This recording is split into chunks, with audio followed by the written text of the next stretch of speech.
Hey, welcome into Mecum in the Morning, the final show here from Mecum's Las Vegas 35th Annual Vintage Motorcycle Auction. I'm Matt Avery, and I'm being joined by Johnny Lewis, former professional flat track racer, and Laurette Nickel. And guys, I am just so excited, but also a little bummed out that today's the end of an incredible week here. I know, and this has been so much fun. And Matt, I love being able to work with you. Johnny, for me, this has been really special to have you join us on the panel. Johnny and I have known each other for nearly 20 years, and I was so lucky to watch you come into KTM as a supermoto rider, watch your evolution as a rider throughout the years, and now as a broadcaster. It's like a big proud sister moment for me, Johnny. I mean, it's cool.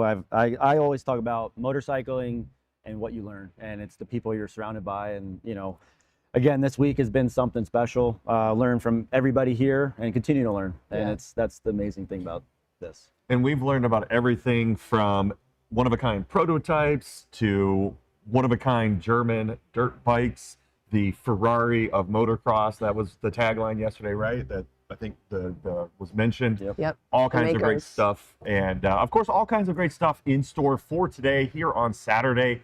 Crossing the block, that's where all of the action is going to be today. We've got 53 pieces of road art.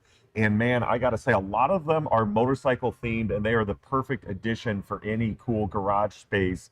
We've got 379 motorcycles crossing the auction block, and that contains 24 collections, although that was not the total amount of collections out here. We had over 30 collections. So many great motorcycles were here. We talked about how it was history, how there was the evolution of stuff. Guys, it's just been an incredible couple of days as we've been here. And of course, for those who are joining us at the South Point Casino and Hotel, come on out. We also have the Mecum shop here on site where you can find all kinds of great Mecum motorcycle gear, like the tank shirt that I'm rocking today. Johnny was wearing that earlier. We also have our helmet and all the rest of the Mecum gear. So again, come on out and join us. We have a lot in store today. It is well worth it. You don't have to be a bidder. You can come out and spectate. Yeah, and I have a new shirt on too. Ta-da! So this is one of the new shirts that was introduced for Vegas, and I'm going to try to turn around. Look at that. Nice. Oh my gosh. It's like an incredible throwback there. Look, you don't want to miss that. It's like a Spirit tee. Yeah. Or a Spirit jersey, I think. I love it. No, it's I mean, from the apparel to the motorcycles. One thing I'm always reminded when I come to Mecum is not every motorcycle is a collector motorcycle. There's regular motorcycles here, but some of the bikes you find even under 10K are collector worthy, and we did a little piece on it and hope you enjoy. Here at Mecum, I'm on the hunt for a motorcycle under 10K. Let's go see what we can find. So when you want to fly to Mecum, but you want to leave on a motorcycle, you can buy for $2,750 a 05 BMW R1200. Pretty mint condition. I would say this thing would get me back home to Florida. So for just under $10,000 at $9,900, sometimes you find the most amazing deals here at the Mecum auction. This 2018 Harley-Davidson Police Road King Edition. The amazing green color. Honestly, it doesn't even have the police vibes, but you're cruising out of Mecum in style. So walking around here, we found the Rokon Ranger. It's a 134cc two-wheel drive motorcycle. It's pretty unique, but for under $10,000, this thing could literally crawl over anything. They have the big fat tires, it's two-wheel drive.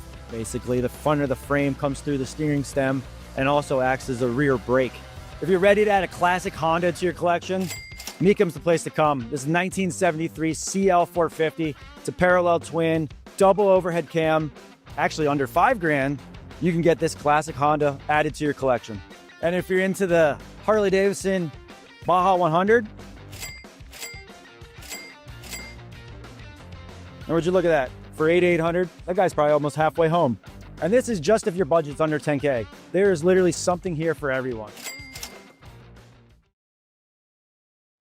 Nice job, Johnny. Thanks. I didn't buy anything.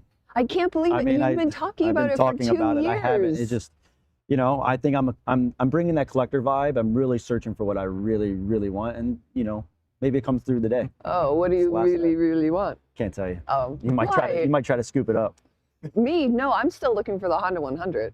That's what I'm looking for, the 70. So So when it comes to that level of motorcycle, Johnny and Laurette, what are some things that, that are helpful for new riders? Is it weight of the bike? Does it help to keep it low? Obviously, it's not just the price point, but I'm guessing there's probably some other elements that can contribute to that being a great first bike for someone. Yeah, I mean, the first bike I found was a BMW. And, I looked at, as a motorcyclist that works on motorcycles, I looked at for under $2,800, there was a motorcycle here that the tires were good, the seals looked good, the suspension wasn't leaking, everything looked good. And I'm like, man, this thing could really get me home to Florida if I was actually that enthusiast of a rider to ride from Vegas to Florida. But the weather's kind of cold in Florida right now, so I don't know if I would make that trip. But that's the kind of things I look at when going through this, is like, it's an auction, it's a collector auction, but it's also, there's an auction-like feel that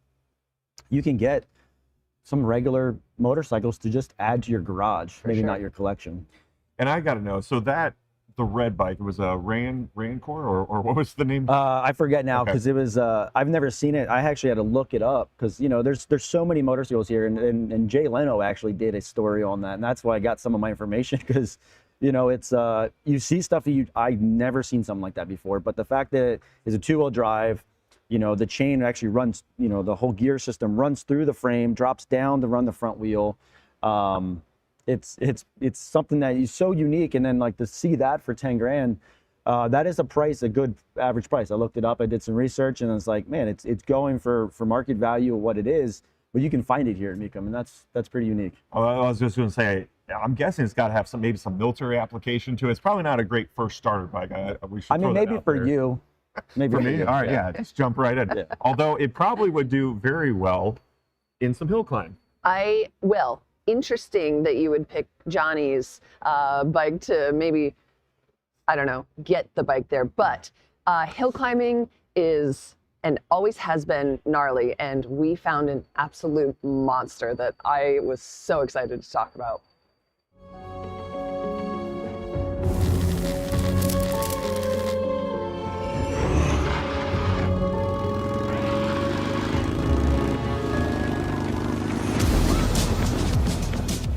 Tom Reiser didn't build this machine to be comfortable, pretty, or even polite. He built it to win. And when the XR750 was turned into Reiser's Hillclimber, it became one of the most ferocious Frankenstein machines ever pointed straight up a mountain. The Harley-Davidson XR750 itself was already legendary, as it was Evel Knievel's trusty steed for his most famous stunts. It was also constantly winning in flat track, as it was lighter, stronger, and brutally effective. A 750cc air-cooled V-Twin with iron cylinders, breathing through big carbs and tuned for instant violence. On hills, because of the genius of Tom Reiser, it became something else entirely. Reiser's Hillclimber was stripped down to its essentials. No excess, no mercy. The XR750 power plant was tuned for outright aggression. A Harley-Davidson 1977 MX250 fuel tank adapted to the bike. A fabricated 4130 chromoly frame, and extended forks clawed for traction. The bike stretched, tense, like a predator mid-pounce. Every component existed for one reason: to get to the top faster than anyone else. This monstrous swing arm stretches over 4 feet in length. Hill climbing in 1970 wasn't a gentle sport, and brave riders launched from a dead stop, throttle pinned, front wheel skimming the sky. If the engine bogged, you lost. If it hooked up too hard, you flipped. The XR750's torque came on like a hammer, and in the hands of a fearless rider, it was unstoppable. This wasn't mass production. It was reimagined hot rod engineering by 23-time championship-winning Tom Reiser. Scrappy muscle mixed with garage innovation. Reiser's Hillclimber embodied a moment when American hill climbing was raw, loud, and unapologetically dangerous. Today, the bike stands as a symbol of ingenuity at its most aggressive, and the answer to a mountain was simple. Open the throttle, hold on, and don't look down.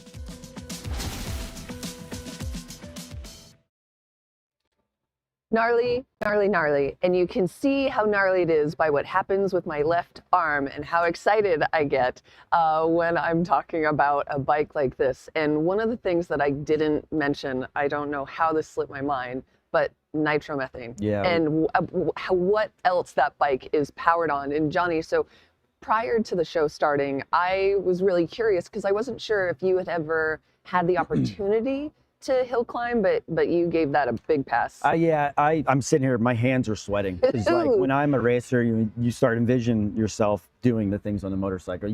Walking around this place, I'm looking at motorcycles and I'm envisioning myself road racing. I'm a flat tracker.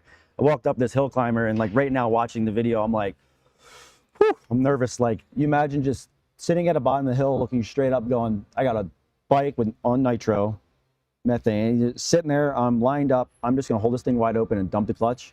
Crazy. I mean, it's like climbing this halfway up this casino. Like, no, I'm good. And I mean, seriously, I was just like, I was sitting there sweating. I'm like, whew, that is intense. And that's, you know, the crazy thing is I've got offered to do it once or twice, sure. You know, different bikes and just the insane layout of the motorcycle. I mean, it is almost 10 foot long.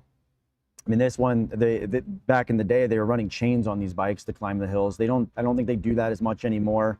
But now they're starting to actually make horses that are, they go up, they make a left, they have a jump, they turn, they make a right, and they're not just going straight up anymore. So they're actually elevating hill climbing. It's pretty amazing. So they're doing it on now, you know, motors of, you know, CBR 1000s and KTM 990s, and they're putting even more power in these things.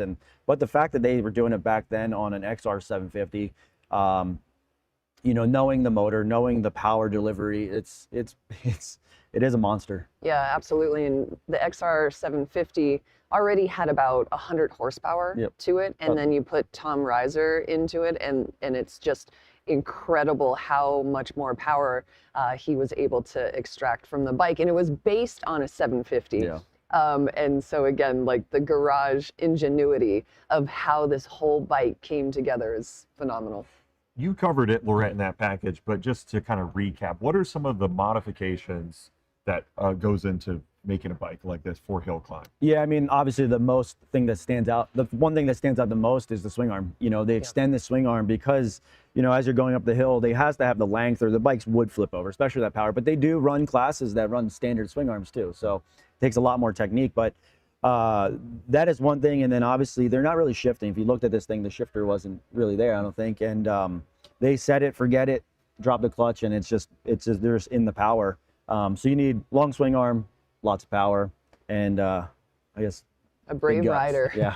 Some guts. Yeah. Some guts. Well, that's what I want to know too. Do we know anything about the origins of hill climbing? I mean, in terms of, I'm guessing it got started in the early days of motorcycling. Was it just the challenge, or? I think, I mean, you can't quote me on this, but I think it was just a bunch of buddies going, hey, I think I can get to the top. And that's what me and my buddies did as kids. We were just like, let's see if we make it up there. And we don't. We fall over because you come to a dead stop, you fall over, and you know, we weren't doing big enough hills where the bikes just come flipping back. But if you watch some of this stuff, when they don't make it up, the bikes are just flipping back towards you. And to see this thing be in 1970, he used it that long and still be in the one piece is also remarkable. Yeah, and I mean, we can also thank hill climbing for starting Sturgis Rally. Yeah. Because people from all over rode on their motorcycles to watch these insane warriors climb the hill on these monster Frankenstein bikes. Yep. And I got to say kudos to our producer, Alyssa, for the creativity in that package. Yeah. I didn't see the vision, but I did after seeing it about how this bike was put together. And a lot of demand for it. Sold yesterday for $17,600. So it's off on new adventures. And hopefully we'll get some exercise here in the next couple months. Yeah. That would be so cool to see it again. Yeah. I don't know if this is going to be a display bike or if someone's going to try to rip it, but best of luck either way. Either option. All right. Well, Johnny, you had the chance to catch up with someone here on site. Fill us in a little bit before we jump into this next package. Yeah, there's a collector here that actually is a good friend. You know, and it's not because of his collection, it's because of his racing side of things. You know, as a professional motorcycle racer, we raced American Flat Track and we kind of raced against each other. His team has developed Yamahas over the last couple of years, and I've been developing a Royal Enfield, and so we kind of have that same connection, but yeah, it turned out to be a pretty good piece of fuel. We're here at Las Vegas at the Mecum motorcycle auction, and I'm lucky enough to sit down with one of my friends, Tim Essison, of the Essison Vintage Collection, and talk about his facility, his collection, and the motorcycles that he has. So Tim, thanks for sitting down with me. I know we've talked about this before, but I think people will love to hear why Tim Estison pulled the trigger to start a collection and grow it to what you have. Thanks, Johnny. Thanks for having me here too. It's the collection, you know, it is such a personal thing, but I think the backstory, just briefly, is I was in the racing world when I was a kid, and I needed to leave because to go into the real world to, frankly, earn a living. And you know, I was very blessed later in life to be able to kind of come back. I made a decision to come with a friend to the Mecum auction, and all of a sudden, you know, I was at that phase in life. Well, I love everything. You know, you walk through here and there's all the shiny bikes, and without a lot of thought, I started buying stuff that's really stood out to me, or I thought when I was a kid, I wished I could have had that, but I couldn't afford it. So the collection grew out of the love of motorcycles. It's about protecting the heritage of, you know, of a brand in some cases, you know, of a point in history in some cases. And that's really what started to drive me. It started to drive me of what really, really touches me. And obviously my background is flat track. Yeah. And so it started to grow into kind of all different types of flat track motorcycles. And then from there, all of a sudden it started to be some road racing bikes. The British bikes, you know, the BSAs and the Triumphs, they're like pieces of art. So I started seeing those at the auction, and I started, you know, putting a few of those into it. Now what I'm doing is I'm really focusing on getting groups, small groups of motorcycles like that made a significant impact in time. Yeah. So of my BSAs, it was, for example, there's 5 or 6. Of my Triumphs, about the same.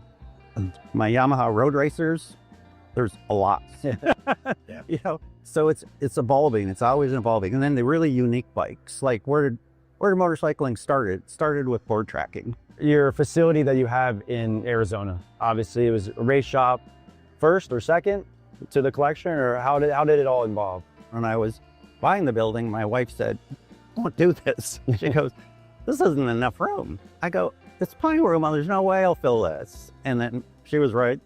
Next thing you know, you've got empty walls, right? So started collecting a lot of like dealer signs. Like you see the Yamaha behind us right now. I happen to have 2 of these signs right here. I don't know if it's sold yet or not, but.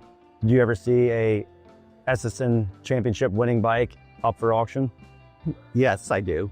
You know, on the twin side, it's been such a unique road, which you've painfully watched me go through. Yep. And it as you know, it wasn't an easy road, and The stories behind it are endless. yes. Somebody's been walking around and wants that part of history. Once Right. they really know the story and they feel the emotions that Tim Estison went through, and JD Beach and Dallas Daniels and Sammy Halbert and Jake Johnson, all that rode these motorcycles over their career.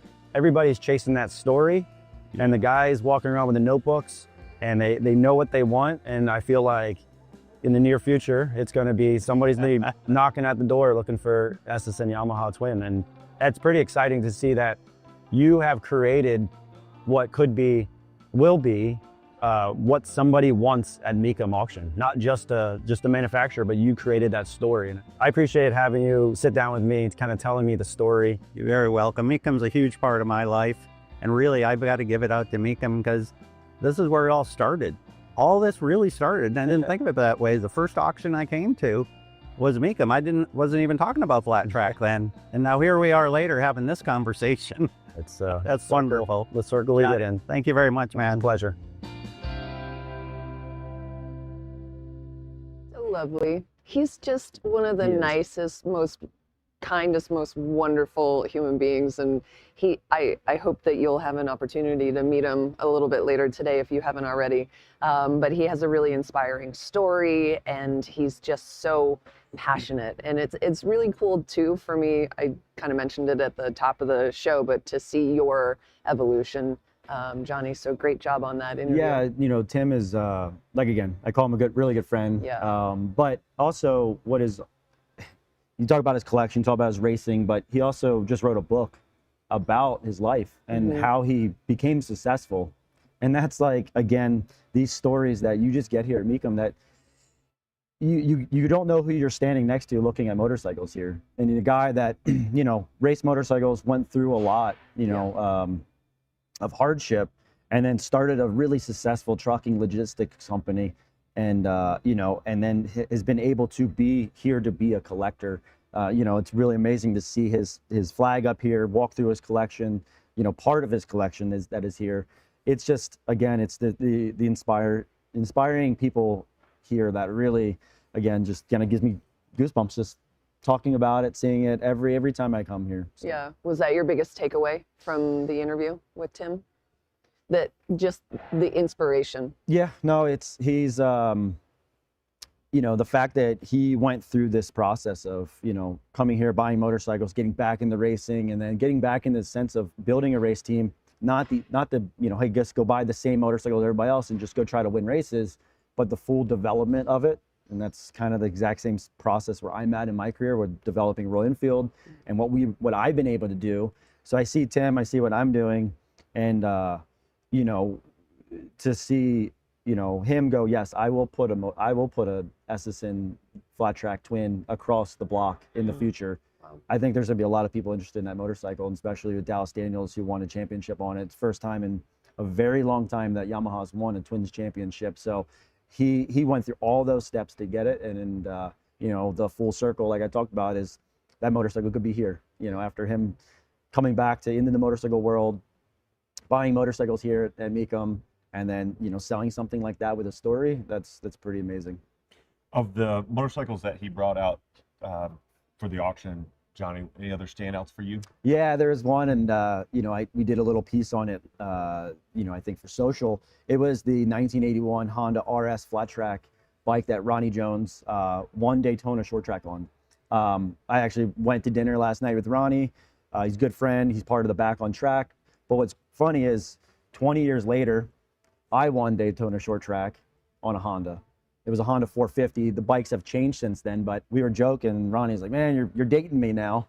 but it's pretty cool to see, like, all right, somebody just bought that motorcycle yesterday, you know, with Ronnie Jones' signature. And I'm like, man, maybe I got to find my Daytona winning short track bike, and maybe I'll be selling it here in the future. Interesting. So maybe somebody will want it. I don't know. Well, Laurette, I'm going to ask you the same question. Did you have a chance to go through the collection and find any standouts?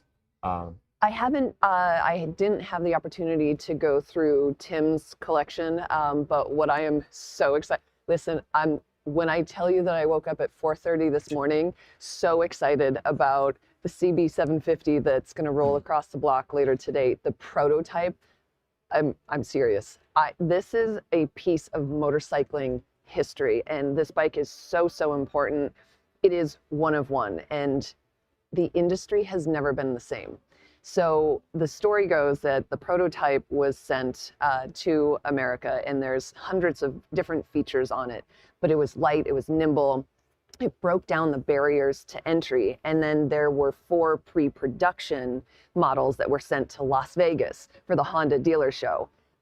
Those 4 bikes, they were in the candy color. So there was a blue green, there was a red, there was a gold, and a green. And 2 bikes, the whereabouts are known.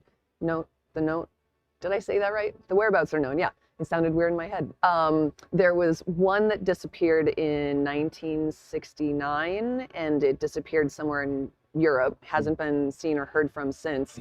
And one bike was dismantled and crushed by a chopper building group. So the fact that we have the one of one, this bike is so pristine.